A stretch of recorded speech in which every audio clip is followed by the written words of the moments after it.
Praise the lord. మన ప్రభువును రక్షకుడు సర్వాధికారి అయిన యేసుక్రీస్తు నామం పేరిట మీ అందరికీ కూడా వందనాలు తెలియజేస్తున్నాను. అందరూ బాగున్నారు కదా? తప్పకుండా మీరు బాగున్నారని మేము విశ్వసిస్తున్నాం. ఎందుకంటే మీ గురించి మేము అనుదినము ప్రార్థన చేస్తున్నాం కాబట్టి. అయితే కొన్ని విషయాలు మనం ఆలోచిస్తే ఈ రోజున ప్రపంచవ్యాప్తంగా చూస్తే సువార్త అనేది విస్తారంగా ప్రకటించబడటం మనం చూస్తున్నాం కదా. పూర్వం దినముల కన్నా ఇప్పుడు దినాలు చూస్తే విస్తారంగా సువార్త ప్రకటించబడుతుందండి. నన్ను దేవుడు ఆంధ్రాకి వెళ్ళి అక్కడ సువార్త చేయమన్నప్పుడు ఆంధ్రాకి వెళ్ళి సువార్త చేస్తున్న టైంలో గల్లీలో కనీసం ఒక 2-3 చర్చలు కనపడుతున్నాయండి ప్రతి గల్లీలో. ఏంటి అని చూస్తే కనుక ఎక్కడ చూసినా కానీ దేవుని దగ్గరకు ప్రజలు తండోపతండాలుగా రావడం మనం చూస్తున్నాం అనమాట.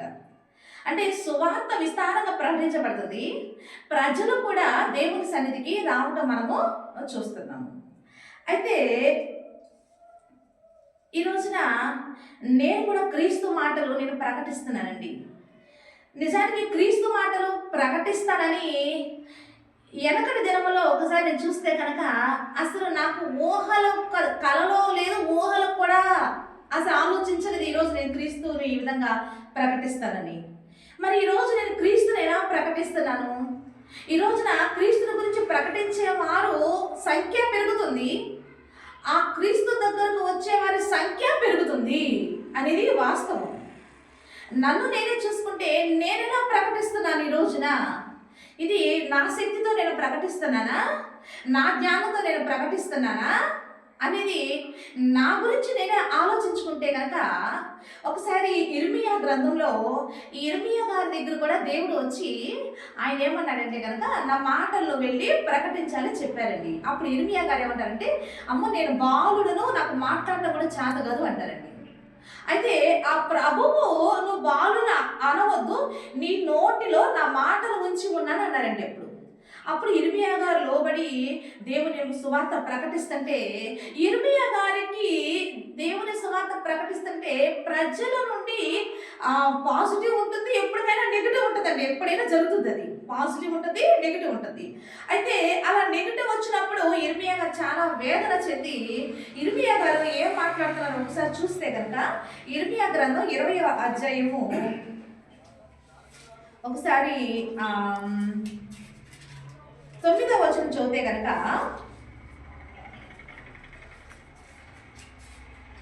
ఆయన పేరు నేను ఎత్తను, ఆయన నామమును బట్టి ప్రకటింపను అని నేను అనుకుంటున్నా, అది నా హృదయంలో అగ్ని వలె మండుచు నా ఎముకలలోనే పూయబడినట్టు ఉన్నది.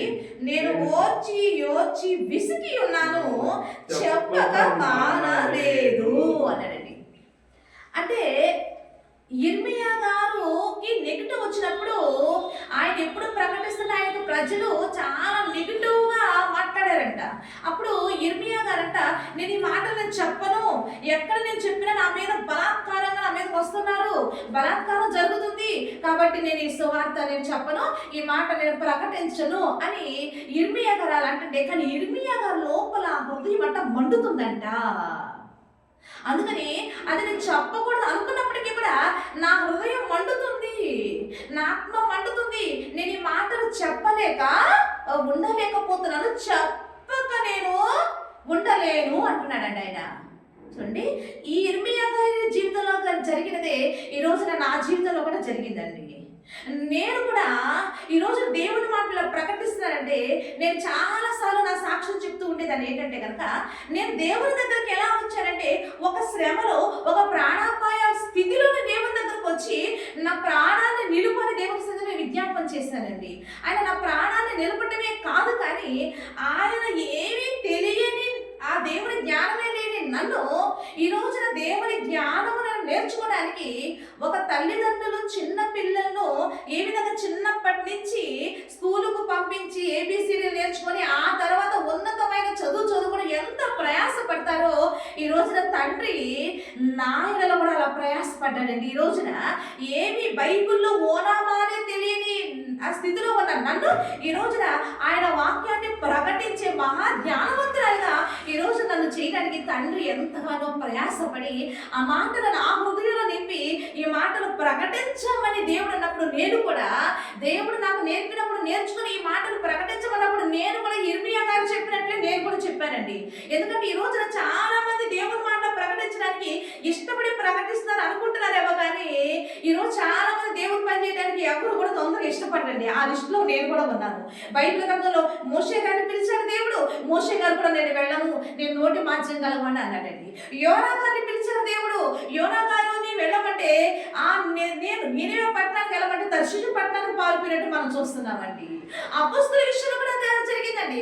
యేసుక్రీస్తు ప్రభు ఉన్నంత వరకు కూడా వాళ్ళు యేసుక్రీస్తు ప్రభు వారు వెనక తిరిగారు. ఆయన వెళ్ళిన వెంటనే మళ్ళీ తిరిగి వాళ్ళు చేపలు పట్టుకోవడానికి వాళ్ళ వృత్తులు వాళ్ళు చేసుకోవడానికి వెళ్ళిపోయారండి. కానీ వాళ్ళు విడిచిపెట్టాడా దేవుడు? విడిచిపెట్టలేదు. మరలా వాళ్ళ దగ్గరకు వచ్చి దేవుడు వాళ్ళతో మాట్లాడుతూ ఈ రోజున దేవుడు వాళ్ళని ఆయన మాటలు ప్రకటించడానికి పంపిస్తున్నాడు. లోకంలో పాజిటివ్స్ వస్తున్నాయి, నెగిటివ్స్ వస్తున్నాయి. దేవుడి మాట ప్రకటిస్తుంటే భయంకరమైన హింసలు వస్తున్నాయి. ఎలాంటివి వస్తున్నప్పటికీ కూడా వీళ్ళు వెళ్ళను, నేను వెళ్ళలేను, నేను చెయ్యలేను అని అన్నప్పటికీ కూడా దేవుని ఆత్మ వీళ్ళని ఏం చేస్తుందంట? పురికొల్పుతుందంట. నా విషయంలో కూడా చూస్తే దేవుడు నన్ను కూడా వాక్యం చదవనప్పుడు చదివాను, తర్వాత ప్రకటించన్నప్పుడు నేను కూడా ప్రకటించడానికి ఇష్టపడలేదు. కానీ నేను దేవుడి మాట ప్రకటించడానికి దేవుని ఆత్మ ఇర్మియా గారి హృదయంలో ఎలా మంటగా కలిగేదో నా హృదయంలో కూడా అలాగే కలిగేదండి. అంటే ఆయన మాటలు చెప్తుంటేనే నాకు చాలా రిలీఫ్గా అనిపించేది. ఆయన మాటలు చెప్పనంత వరకు కూడా నాలో ఒకలాంటి మంట మండుతూ ఉండే, ఆ మంటకు నేను ఎక్కడ కాలిపోతానో అన్నంతగా అనిపించేదండి నాకు ఆ రోజుల్లో. అంటే నేను ఇదంతా ఎందుకు చెప్తున్నానంటే కనుక ఈ రోజున ఒకరు దేవుని మాటలు చెప్తున్నారంటే ఆ వ్యక్తి తన సొంతంగా దేవుని మాటలు చెప్పటం లేదు, తన శక్తి ద్వారా దేవుని మాటలు చెప్పటం లేదు. దేవుడు తన శక్తితో నింపి ఆయన మాట్లాడుతున్నాడు కాబట్టి, ఆయన వారిలో ఉండి వాళ్ళని పురికొల్పుతున్నాడు కాబట్టి, వారిలో ఉండి ఆయన కార్యసిద్ధి కలగజేస్తున్నాడు కాబట్టి ఈ రోజున ఒక వ్యక్తి దేవుని మాటలు ప్రకటించగలుగుతున్నారు. అదేవిధంగా ఈ రోజున ఒక వ్యక్తి దేవుని మాటలు వినడానికి మందిరానికి వస్తుంది అంటే కనుక దేవుడు ఆ వ్యక్తిని నడిపిస్తున్నాడు కాబట్టి ఈ రోజున ప్రతి ఒక్కరు దేవుని సన్నిధికి రాగలుగుతున్నారు అనేది సత్యం. అంటే ఆలోచిద్దామండి. ఈ రోజున సువార్త అయితే మనం ఒకటి ఆలోచిస్తే ఈరోజు సువార్త ప్రకటించే వారందరూ దేవుని చేత పంపబడుతున్న వారే అంటే అది కూడా మనం ఆలోచించాలి. అందరూ కూడా దేవుని చేత పంపబడిన వారైతే కాదు అనేది కూడా తెలుసుకోవాలి. అయితే మనం ఇది ఎలా తెలుసుకోవాలి? వీరు నిజంగా దేవుని చేత పంపబడిన వారేనా, లేదంటే వీరు వాళ్ళ ధనాపేక్షతో వాళ్ళు వచ్చేవారా, లేకపోతే వాళ్ళ సొంత ఆలోచనతో వాళ్ళు వస్తున్నారా అనేది మనం ఎలా తెలుసుకోవాలి అంటే కనుక ఆ విషయాల గురించి కూడా జీవగ్రంథంలో దేవుడు రాయించి పెట్టాడండి. ఎవరు దేవుని చేత పంపబడుతున్న వారు ఎవరు, దేవుని చేత పంపబడని వారు ఎవరు అనేది కూడా ఈ జీవగ్రంథంలో రాసి పెట్టాడు. దేవుని చిత్తమైతే మరి ఒక తరుణము ఈ అంశం గురించి మనము ఆలోచిద్దాం. అయితే ఇప్పుడు మనము ఆలోచిస్తున్న సందర్భం ఏంటంటే కనుక ఈ రోజున దేవుడు తన సేవకుల్ని తన ఆత్మతో నింపి ఈ రోజున తన జ్ఞానాన్ని నేర్పించి ఈ రోజున లోకానికి దేవుడు సువార్తను ప్రకటించడానికి పంపిస్తున్నాడు అనేది ఇది మనం అందరం తెలుసుకుంటున్నామంటే దేవునికి మహిమ కలుగును గాక. అయితే పౌలు గారు ఏమన్నారంటే, ఇంతకీ సువార్త ప్రకటిస్తున్నారు కదా, ఇప్పుడు పౌలు గారు ఏం ప్రకటించారు? ఈ రోజున దేవుడు తన సేవకులు కూడా పంపించి ఏం ప్రకటిస్తున్నారు అని చూస్తే కనుక పౌలు గారు అపొస్తలుల కార్యంలో ఒక మాట అంటారండి. ఏమంటారంటే కనుక అపొస్తలుల కార్యంలో పౌలు గారు కూడా దేవుని చేత మరి ఎన్నిక చేయబడిన వారై మరి సువార్త ప్రకటిస్తున్నప్పుడు పౌలు గారు సువార్త ప్రకటిస్తూ ఒక టైంలో కొంతమందిని పౌలు గారు పిలిచి వారికి కొన్ని మాటలు చెప్తున్నారండి. అదేంటి చూస్తే కనుక ఒకసారి అపొస్తలుల కార్యంలో 20వ అధ్యాయము, అపొస్తలుల కార్యం 20వ అధ్యాయం 27వ వచనం చూస్తే కనుక తాను సువార్త చేస్తున్నప్పుడు ఎన్ని శ్రమలు అనుభవించి ఉన్నారో, తాను దేవుని చేత ఏ విధంగా మరి ఎన్నిక చేయబడి ఉన్నారో, తను ఏ విధంగా సువార్త చేశారో, సువార్తలో తన ప్రవర్తన ఎలా ఉందో అనే విషయాలు తెలియజేస్తూ పౌలు గారు ఒక మాట చెప్తారు. అదేంటంటే కనుక అపొస్తలుల కార్యం 20వ అధ్యాయం 27వ వచనం చూస్తే కనుక దేవుని సంకల్పం అంతయు మీకు తెలుపకుండా నేనేమీ దాచుకొనలేదు అన్నాడండి. అంటే సువార్త దేవుడు ఏం తెలియజేస్తాడంటే కనుక పౌలు గారు ఏం చెప్తున్నాడంటే పౌలు గారు సువార్తలో ఏం తెలియజేస్తాడ అని చూస్తే కనుక దేవుని సంకల్పం అంతయు మీకు తెలుపకుండా నేనేమీ దాచుకోలేదు అని. అంటే సువార్తలో ఏముంది అంటే దేవుని సంకల్పం. ఒకసారి ఆలోచిద్దామండి. ఈ రోజున సువార్త సువార్త అనగానే ఈరోజు చాలా మందికి కూడా అర్థం కావట్లేదు సువార్త అంటే. సువార్తలో ఏముందంటే కనుక దేవుని యొక్క సంకల్పం ఉంది. దేవుడు ఈ సృష్టిని ఎందుకు కలగజేశాడు, మానవుని ఎందుకు కలగజేశాడు, ఎందుకు పిలుస్తున్నాడు, ఎందుకు దేవుడు దిగి వచ్చాడు, ఆయన మనకి ఏం తెలియజేస్తున్నాడు, ఆయన ఆలోచన ఏంటి, ఆయన సంకల్పం ఏంటి అనే విషయాలను ఈరోజు సువార్త ద్వారా దేవుడు లోకానికి తెలియజేస్తున్నాడు అనేది సత్యము. అయితే తెలియజేస్తుంటే ఏం జరుగుతుంది? ఈరోజు పౌలు గారు అదే సంకల్పం తెలియజేస్తున్నారు. యేసుక్రీస్తు ప్రభువారు వచ్చినప్పుడు కూడా అదే తెలియజేశారంట. ఒకసారి చూస్తే లూకా సువార్తలో అక్కడ యేసుక్రీస్తు ప్రభువారు కూడా ఏ సువార్త చేశారంట అని చూస్తే లూకా సువార్త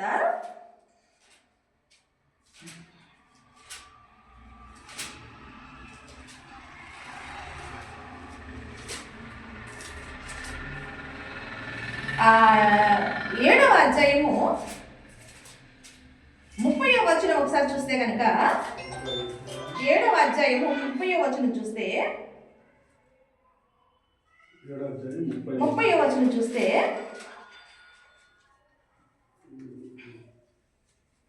పరిసయ్యులను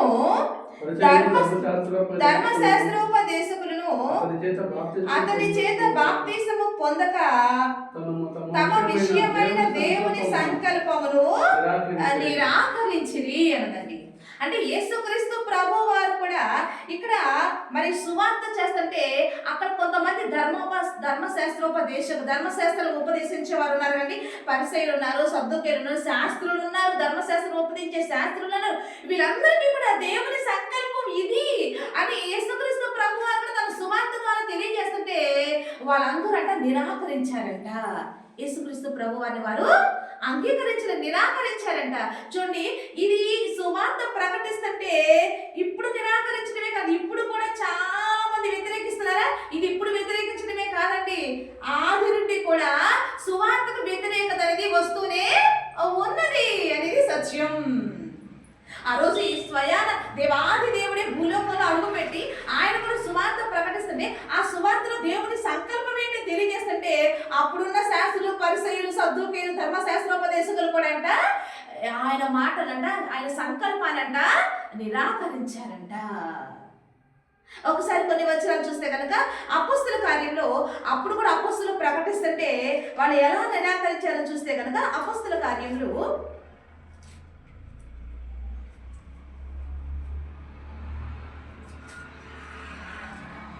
17వ అధ్యాయము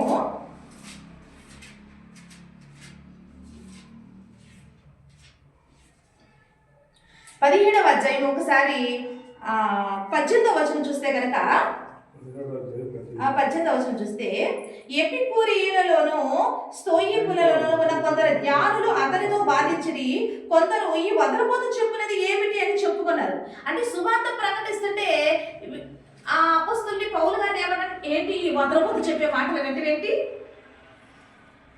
అన్నారంటే. ఇంకేమన్నా చూస్తే కనుక మరికొందరు వీడు అన్య దేవతను ప్రకటించుచున్నాడని చెప్పుకున్నారు. మరికొందరు అన్నారు వీడు అన్య దేవతను వీడు దెయ్యాలు ప్రకటిస్తున్నాడు కొంతమంది అన్నారంటండి. అంటే ఎలాంటి ఆలోచనలు చూస్తున్నామని.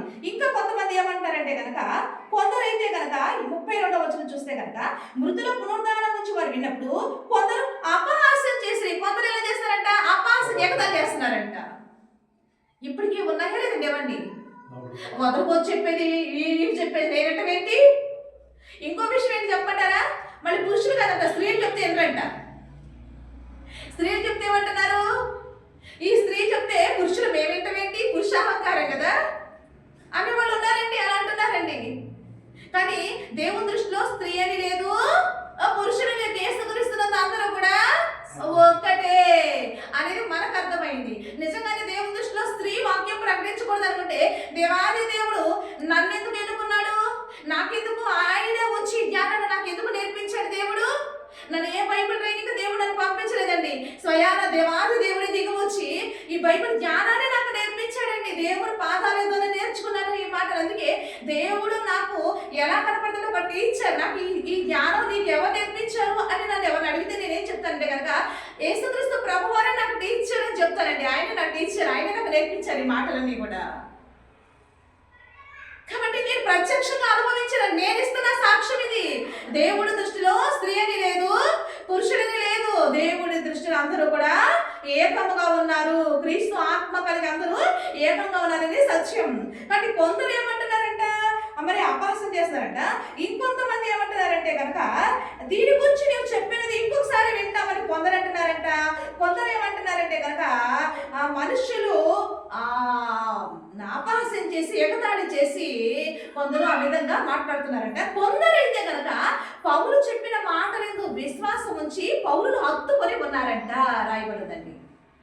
అంటే ఈ రోజున సువార్త ప్రకటించబడితే అందరూ వస్తారా?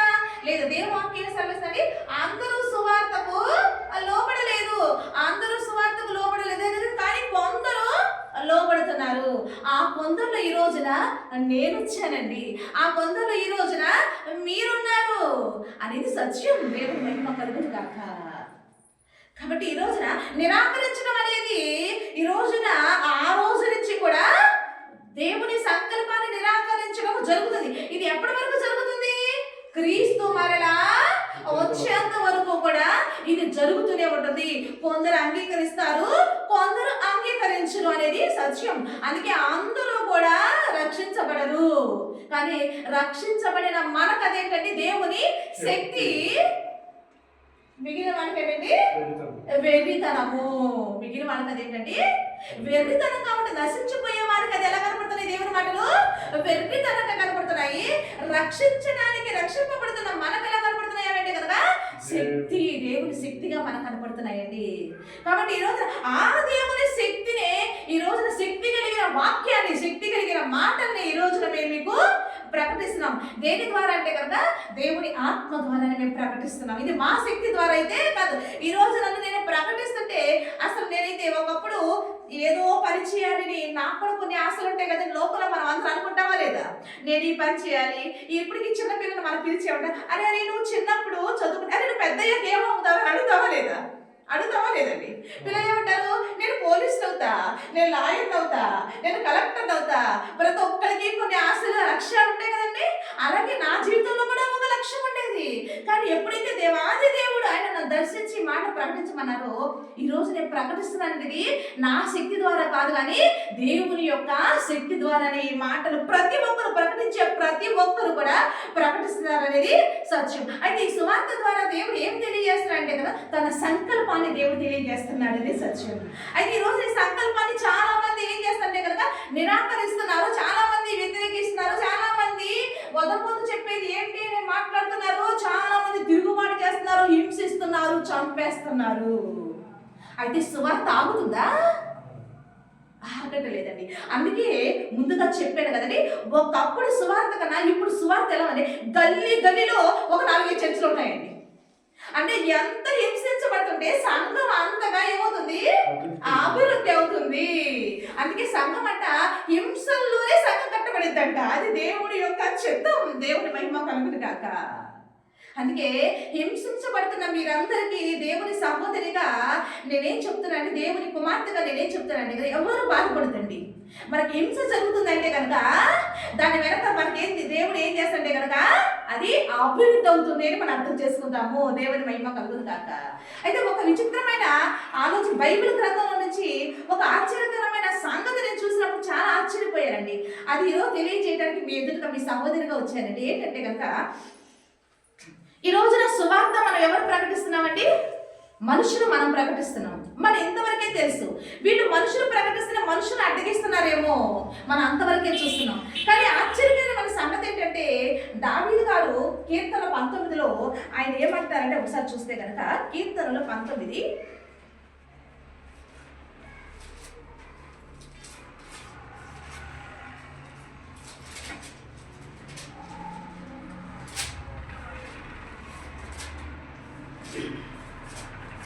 చదువు. కీర్తనలు 19 1వ వచనం చూద్దాము. ఆకాశములు దేవుని మహిమను వివరించుచున్నవి, అంతరిక్షము ఆయన చేతి పనిని ప్రచురపరచుచున్నది. పగటికి పగలు బోధ చేయుచున్నది, రాత్రికి రాత్రి జ్ఞానము తెలుపుచున్నది. వాటికి భాష లేదు, మాటలు లేవు, వాటి స్వరము వినబడదు. వాటి కొలనులు భూమి అంతటా వ్యాపించి ఉన్నది. లోక దిగంతముల వరకు వారి ప్రకటనలు బయలువెళ్ళుచున్నవి. చాలండి. అక్కడ చూస్తే ఇక్కడ దావీదు గారి కీర్తనలో అద్భుతంగా ఒక మాట తెలియజేస్తే ఏంటంటే కనుక ఆకాశాలు కూడా దేవుని మహిమను వివరిస్తున్నాయంట. అంటే మనిషే కాదు, సృష్టి కూడా దేవుని సువార్త చేస్తుందా? చాలా ఆశ్చర్యంగా ఉంది కదా. సృష్టి కూడా దేవుని సువార్త చేస్తుందా? ఆకాశములు దేవుని మహిమను వివరిస్తున్నాయంట, అంతరిక్షము ఆయన చేతి పనిని ప్రకటిస్తుందంట. ఇంకా చూస్తే పగటికి పగలు కూడా బోధ చేస్తుందంట, రాత్రికి రాత్రి కూడా జ్ఞానం తెలుపుతుందంట. అంటే మనిషే కాదు కానీ ప్రకృతి కూడా సువార్త చేస్తుంది అనేది నాకు ఈ వాక్యంతో దేవుడు మాట్లాడినప్పుడు నేను చాలా షాక్ అయిపోయానండి. చాలా ఆశ్చర్యం అనిపించింది నాకు. ప్రకృతి కూడా సువార్త చేస్తుందా? అవునండి. ఇంకా చూస్తే సువార్తే కాదు, ప్రకృతి జ్ఞానము బోధ చేస్తుందంట, జ్ఞానం తెలుపుతుందంట, ఆయన మహిమను వివరిస్తుందంట. ఇంకా చూస్తే 148వ కీర్తనలో ఇంకా ప్రకృతి ఏం చేస్తుంది అంటే చూస్తే కనుక 148వ కీర్తన 1వ వచనం చూస్తే కనుక యెహోవాను స్తుతించుడి, ఆకాశ వాసులారా యెహోవాను స్తుతించుడి, ఉన్నత స్థలముల నివాసులారా ఆయనను స్తుతించుడి, ఆయన దూతలారా మీరందరూ ఆయన స్తుతించుడి, ఆయన సైన్యములారా మీరందరూ ఆయన స్తుతించుడి, సూర్య చంద్రులారా ఆయన స్తుతించుడి, కాంతిగల నక్షత్రములారా మీరందరూ ఆయన్ని స్తుతించుడి, పరమ ఆకాశములారా ఆకాశము పైన ఉన్న జనములారా ఆయనను స్తుతించుడి. మనుషులే కాదు స్తుతిస్తుంది, ఆకాశ మహాకాశములు, సూర్య చంద్ర నక్షత్రములు ఇవన్నీ కూడా దేవుని స్తుతిస్తున్నాయంట, దేవుని కీర్తిస్తున్నాయంట. ఎంత ఆశ్చర్యం కదా. అంటే మనిషే దేవుని ప్రకటిస్తాడు అనుకున్నాం, కానే కాదు. ఇక్కడ దేవుడు ఏం తెలియజేస్తాడంటే మనిషే కాదు కానీ ప్రకృతి కూడా దేవుని ప్రకటిస్తుంది, ప్రకృతి కూడా దేవుని జ్ఞానాన్ని మనకి బోధిస్తుందంట అని యోబు గారి గ్రంథంలో కూడా రాయబడి ఉన్నాయండి ఈ మాటలన్నీ కూడా. అంటే మనకు చాలా ఆశ్చర్యకరమైన విషయం ఇదంతా. అంటే మనిషి ఇప్పుడు నేను ఏమంటున్నానంటే మనిషి ప్రకటిస్తుంటే ఈ రోజున వ్యతిరేకిస్తున్నారే మీరు. ఈ రోజున ప్రకృతి దేవుని సువార్త చేస్తుంది, ప్రకృతి దేవుని జ్ఞానాన్ని ప్రకటిస్తుంది. నేను అడుగుతున్న ప్రకృతిని ఆపగలిగే దమ్ము మనకుందా? అసలు మనిషి ఏ పాట వాడంటే అండి, యోబు గారండి తనకు శ్రమ కలిగినప్పుడు ఒక మాట అంటాడండి. ఒకసారి చూద్దామా యోబు గారి గ్రంథము, యోబు గారి గ్రంథము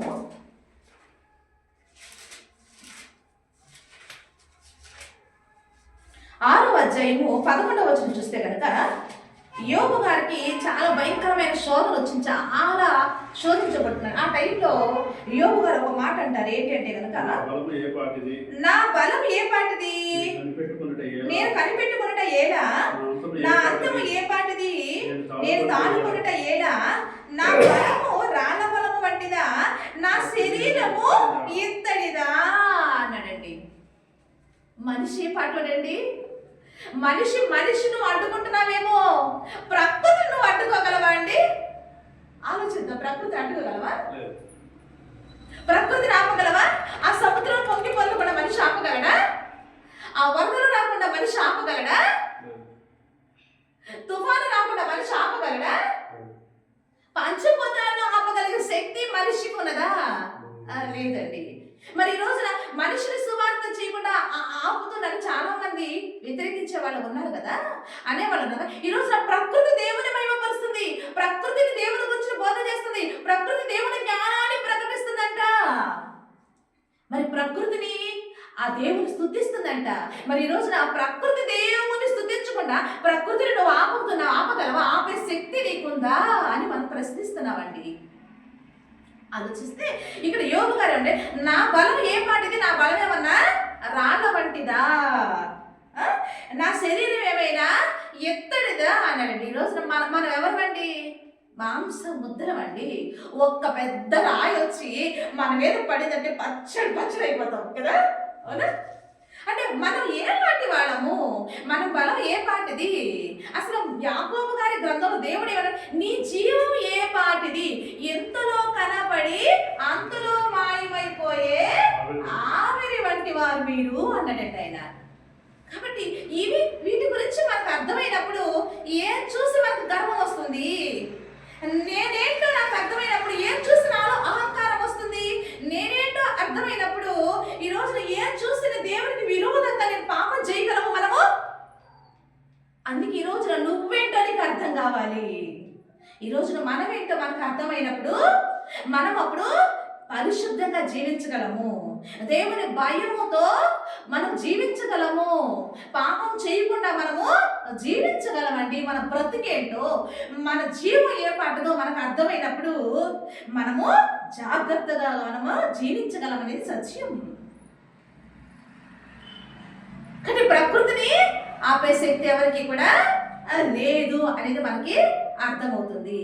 అయితే ఈరోజు మనం ఆలోచిస్తే కనుక ఇప్పుడు ప్రకృతి, దేవుని సువార్త, మనుషులు, ఈ రోజున పంచభూతాలు, ఇవన్నీ కూడా ఇప్పుడు మనకి ఏమర్థమవుతుందంటే కనుక దేవుడి చిత్త ప్రకారమే దేవుని సంకల్పాన్ని బోధిస్తున్నాయి అనేది ఒకటి మనకు అర్థమైంది, అవునా కదా? అలా బోధిస్తూ బోధిస్తూ ప్రకృతి కూడా బోధిస్తూ ప్రకృతి దేనికోసం ఎదురు చూస్తుంది అని రోమి రాష్ట్ర పత్రికలు రాయబడింది ఒకసారి చూస్తే కనుక ఏంటి ఆ సంకల్పం, ఏంటి దేవుని సంకల్పం, ఏంటి? ప్రకృతి కూడా దేవుని బోధిస్తుంది కదా. ప్రకృతి బోధిస్తూ ఈ రోజు మనుషులు బోధిస్తూ ఈ రోజు దేవాది దేవుడు దేని కొరకు అందరూ ఎదురు చూస్తున్నారు అనేది ఒకసారి మనం ఆలోచిస్తే కనుక రోమీలు రాసిన పత్రికలో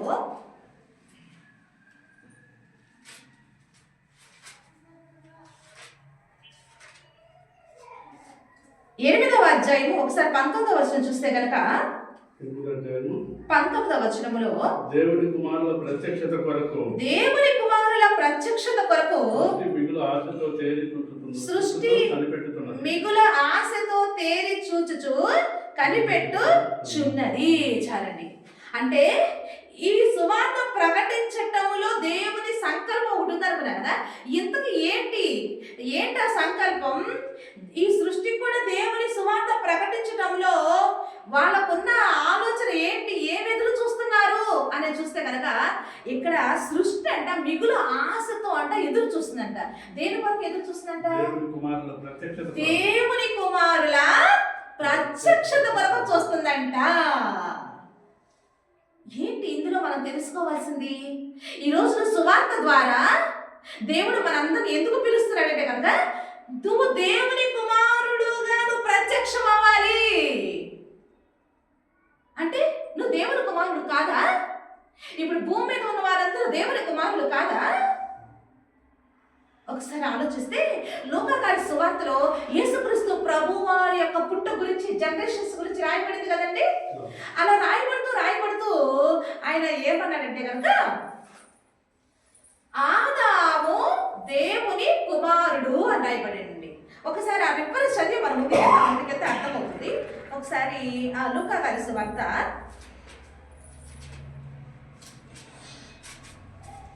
3వ అధ్యాయము, లూకాసు సువార్త 3వ అధ్యాయం ఒకసారి 38వ వచనం చూస్తే కనుక ఇక్కడ యేసుక్రీస్తు ప్రభు వారి యొక్క తండ్రి అయిన యోసేపు గురించి, యోసేపు ఎన్ని తరాలలో నుంచి ఆదాములో నుండి యోసేపు ఎలా పుట్టాడు అనేది వివరిస్తూ ఇక్కడ రాయబడిన వచనాలు. అంటే అందులో లాస్ట్ వచనం చూస్తే కనుక 38వ వచనం చూస్తే కనుక కేయినాను ఎనోషుకు, ఎనోషు షేతుకు, షేతు ఆదాముకు, ఆదాము దేవునికి కుమారుడు అని రాయబడిందండి. అంటే ఇప్పుడు యావత్ భూమి మీద కాపురం ఉన్న వారందరూ కూడా ఎవరి పిల్లలు అంటే కనుక ఆ దేవుని పిల్లలు. ఎవరి పిల్లలు అంటే కనుక ఆ దేవుని పిల్లలు. అయితే ఇప్పుడు కానీ ఆ యావత్ భూమి మీద కాపురం ఉన్న వారందరూ కూడా ఆదాముల నుండి వచ్చిన వారేనండి. మనం అలా ఆలోచించాలి. ఆదాముల నుండి వచ్చిన వారే. అయితే ఆదాము ఇక్కడ ఎవరి కుమారుడు రాయబడిందంటే దేవుని కుమారుడు రాయబడిందండి. అయితే ఆదాము దేవుని కుమారుడే, కానీ ఆదాములో నుండి ఈ రోజు యావత్ భూమి మీద కాపురం ఉన్న వారందరూ కూడా ఆదాములో వచ్చిన వారే అనేది మనకు అర్థమవుతుంది. అయితే ఆదాములో వచ్చిన వారందరూ దేవుని పిల్లలు అంటే కానే కాదు. ఆదాములో వచ్చిన వారందరూ కూడా దేవుని పిల్లలు కానే కాదండి. మరి ఎవరి పిల్లలు అంటే చూస్తే కనుక ఇక్కడ యాకోబు గారు ఒకసారి బాప్తిస్మిచ్చి యోహాను గారు ఏమంటున్నారంటే కనుక బాప్తిస్మిచ్చి యోహాను గారు మత్తయి గారి సువార్త 3వ అధ్యాయము ఒకసారి యోహాను గారి దగ్గరికి బాప్తిసం మారు మనసు పాప క్షమాపణ బాప్తిస్మిచ్చి యోహాను గారు మరి బాప్తిసం ఇస్తున్నారు కదా. అప్పుడు ఆ బాప్తిస్మిచ్చి యోహాను దగ్గరికి కొంతమంది వస్తున్నారంటే వారిని చూసి యోహాను గారు ఏమంటున్నారంటే కనుక 7వ వచనం చూస్తే కనుక 7వ వచనం చూస్తే అతడు పరిసయ్యుల్లోను సద్దూకయ్యుల్లోను అనేకులు బాప్తిసము పొందవచ్చుట చూచి సర్ప సంతానమా రాబో ఉగ్రతను తప్పించుకుంటకు మీకు బుద్ధి చెప్పిన వాడు అయ్యేవాడు అన్నాడండి. అంటే ఇక్కడ ఏం రాయబడింది అంటే కనుక యోహాను గారు ఏమంటారంటే సర్ప సంతానమా అన్నాడండి. అంటే ఆదాము నుండి పుట్టిన వారందరూ కూడా ఇక్కడ యోహాను గారు ఏమని వాళ్ళు సంబోధిస్తారంటే కనుక సర్ప సంతానం. ఎందుకు ఆ సర్పం ఎవరు అంటే కనుక ఆది మహా ఘట సర్పము అనేది మనకి అర్థమవుతుంది. అందుకే దుష్టుడు అంటే ప్రజలందరూ కూడా దుష్టుని యొక్క చెరలో ఉన్నారు అనేది మనకి అర్థమవుతుంది. దీనికి సంబంధించిన రిఫరెన్స్ అండి యోహాను గారు రాసిన మొదటి పత్రిక, యోహాను గారు రాసిన పత్రికలు ఉన్నాయండి. అందులో మొదటి పత్రిక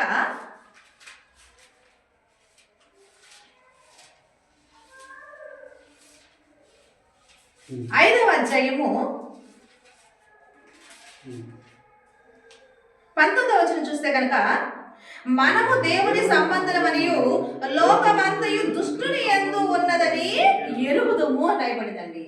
అంటే అక్కడ ఎందుకు బాప్తిసం ఇచ్చి యోహాను గారు సర్ప సంతానం అని ఎందుకు అన్నారు అంటే కనుక ఇప్పుడు లోకమంతా కూడా ఎవరి యందు పడిందంట? దుష్టుని యందు లోకమంతా కూడా పడి ఉన్నదంట.